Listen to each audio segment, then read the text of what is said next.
Hello, everyone. Welcome back to another episode on Writing Data Pipelines. This is Data Engineer 1, where I'm trying to help you guys write better data pipelines. In this episode, we're going to take a look at the release notes for Kedro 0.16.0. Awesome! If you haven't noticed, we got a new icon too. I'm sorry, thumbnail for the video. And this is just signifying that everything's always changing and data is always flowing through the pipes, if you know what I'm saying. All right, hit that like button if you love data.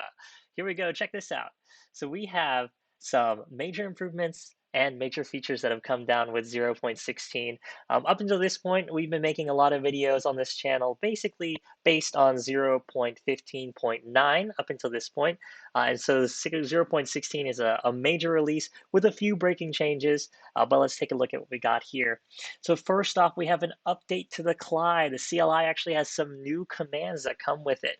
It has Kedro catalog list to list the data sets in your catalog, list your pipelines, describe your pipelines, and then create modular pipelines. It's super cool right here. I think like for the listing especially, this is just such a crucial feature. When I'm using these data pipelines, sometimes like I'm really on the go, I've got a deadline to meet, and it is a little bit cumbersome to have to like pull in, the context and pull in all this stuff and then list all of my pipelines and catalogs out inside of a notebook or inside of a Python REPL. So having that built into the command line automatically right from the get-go is just super awesome. And I love this idea of being able to describe your pipeline. So we would definitely have to take a look at exactly what that looks like. But I have a hunch that it shows maybe either like the description of like the PyDoc for that particular pipeline or the actual node composition of that pipeline. So that's really cool.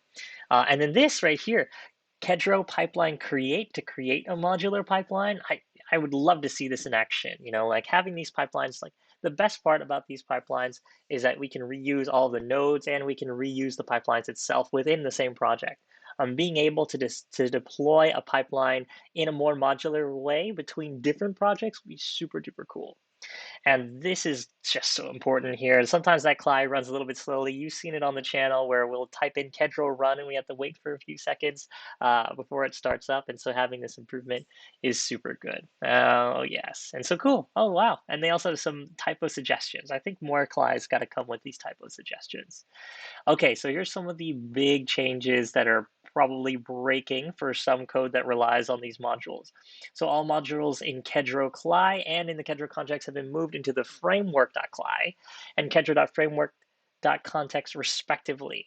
So the CLI and Kedro context modules are going to be removed in the future releases, so they're just deprecating. That's okay. But this is cool.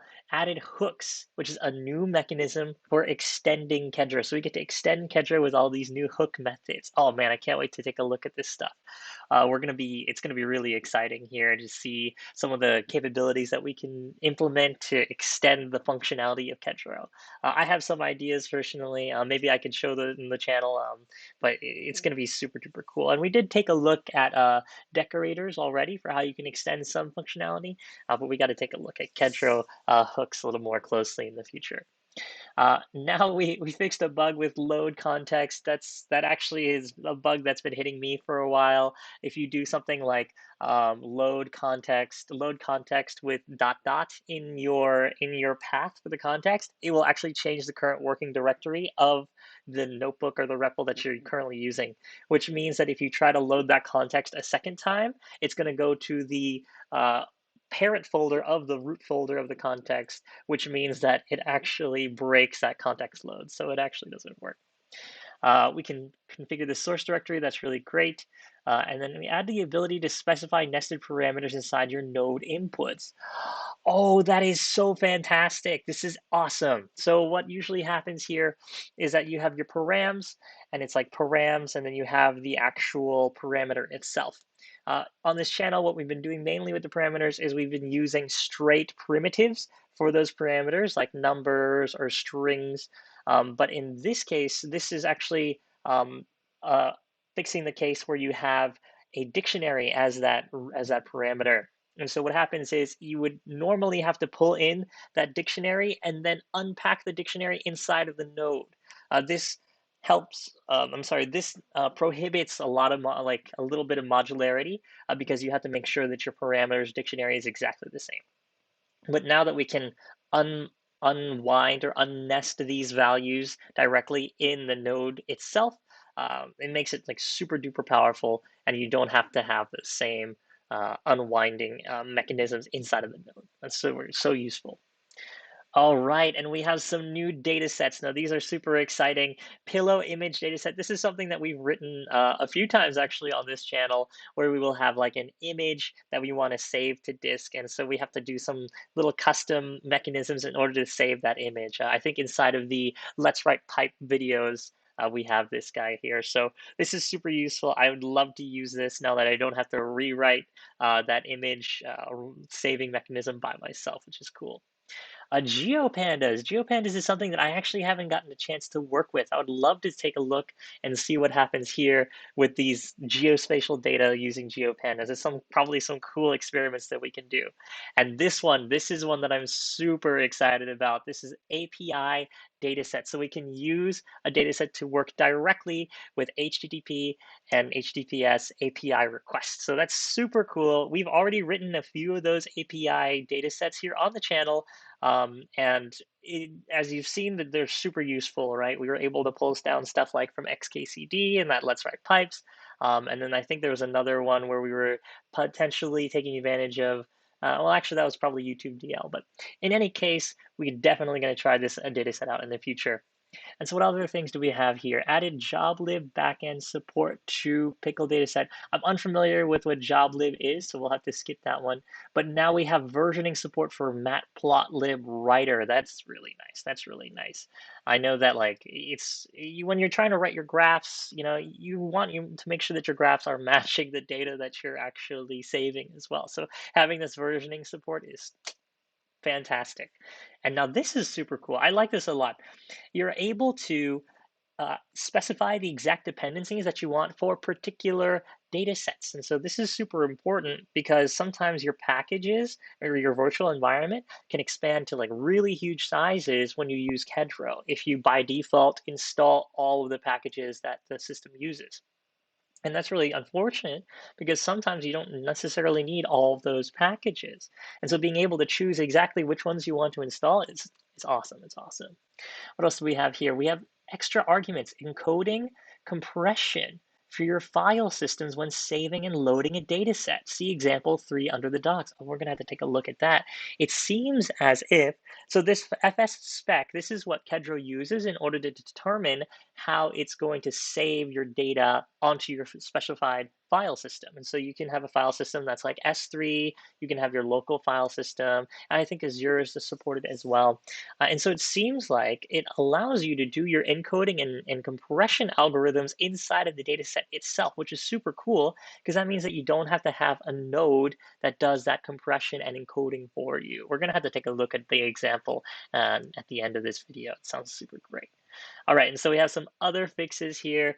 A namespace property on the node. This is really, really important. If you have multiple pipelines that are coming into your system and you have no idea where they're coming from, it could be the case where a node inside of one pipeline may have the same name as a node in another pipeline.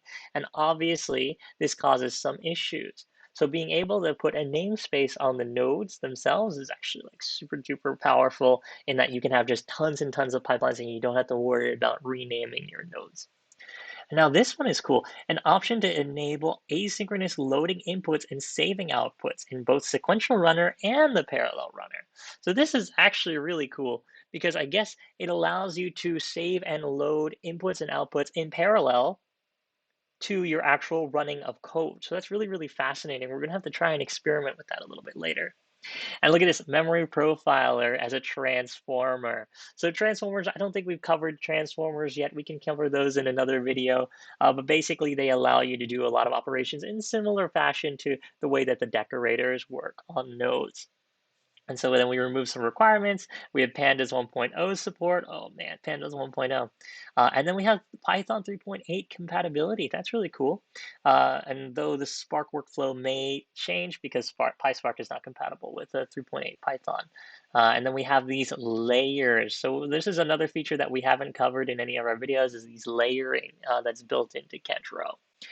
Then we have a bunch of bug fixes. Actually, I have a bug fix here in one of these guys. I can't remember exactly where, but I did fix some of these things. I think it was actually, in truth, probably documentation improvements. So there's some stuff that I actually added here. So uh, Kedro is just such an open community, and we're welcome to take any kind of contributions that you guys have. So if you guys really want to try out and experiment with um, adding to an open source project, I highly recommend doing it with Kedro. Kedro makes it like very, very simple. We do have a process that you can follow, and we do have people that are constantly reviewing. And so I've made like quite a number of actual improvements and documentation commits and pull requests into Kedro that have been accepted. So highly recommend you guys take a look and do that. So we have a few of these bugs, and then let's take a look at these breaking changes. So these are things that we need to keep in mind here. So for example, obsolete datasets from Kedro IO. This may refer to the datasets such as like CSV local datasets. So these were used mainly in like pre 0.15.9 or 0.15.6, I think. And so these might be old datasets where they're moving to the new format, which is like pandas dot CSV dataset, for example. So we have to take a look and make sure that that's what it is. And so we are also getting rid of these blob and JSON blob datasets. And so the fact that they don't mention the datasets, I don't know, that's a bit of a question, but that's okay.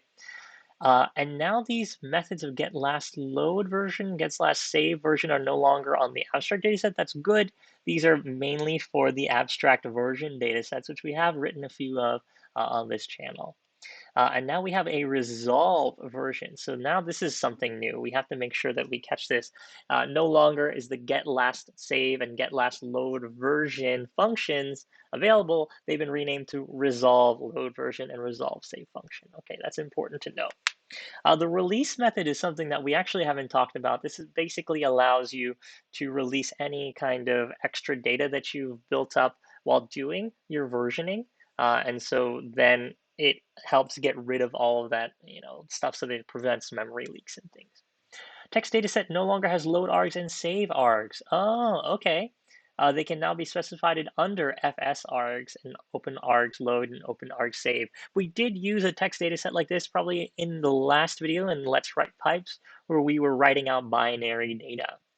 And finally, this invalidate cache was made private. So I guess I actually haven't used this function, and for good reason. It's probably not meant to be used. That's why it's now made private.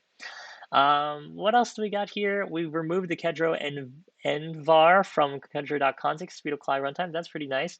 Pipeline.name has been removed in favor of pipeline.tag. Oh, okay. So now you don't have this pipeline name. You can use the pipeline tag instead to determine what the pipeline is.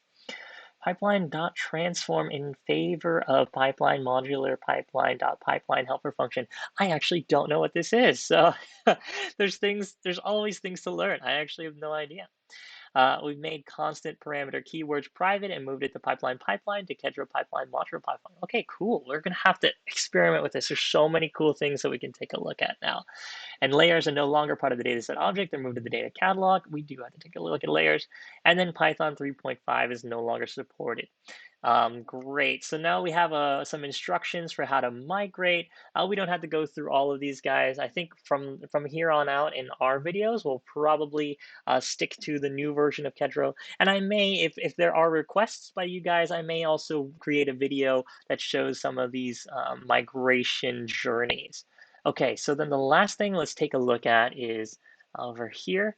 We're going to take a look at the docs for this encoding and compression. So let's take a peek. So right here, let's see, encoding,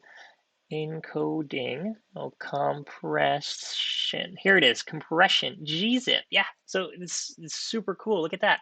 You can take your CSV file. If you have a pandas CSV dataset, you can just append that .gz and then specify that you want to compress it using gzip. That's just super fantastic. I love that so much. And this is so important too when you're preparing data for utilization by Spark, for example, which has that native gzip compression. And by compressing your data, it reduces a lot of that network lag. And instead, the computation cost is almost always, well, not almost always, but is probably faster to decompress that data rather than funnel the entire data set over the wire. So there's a lot of cool stuff here. We're definitely going to play with these guys. I hope you guys out there are excited. We're going to do a lot of fun data pipelining.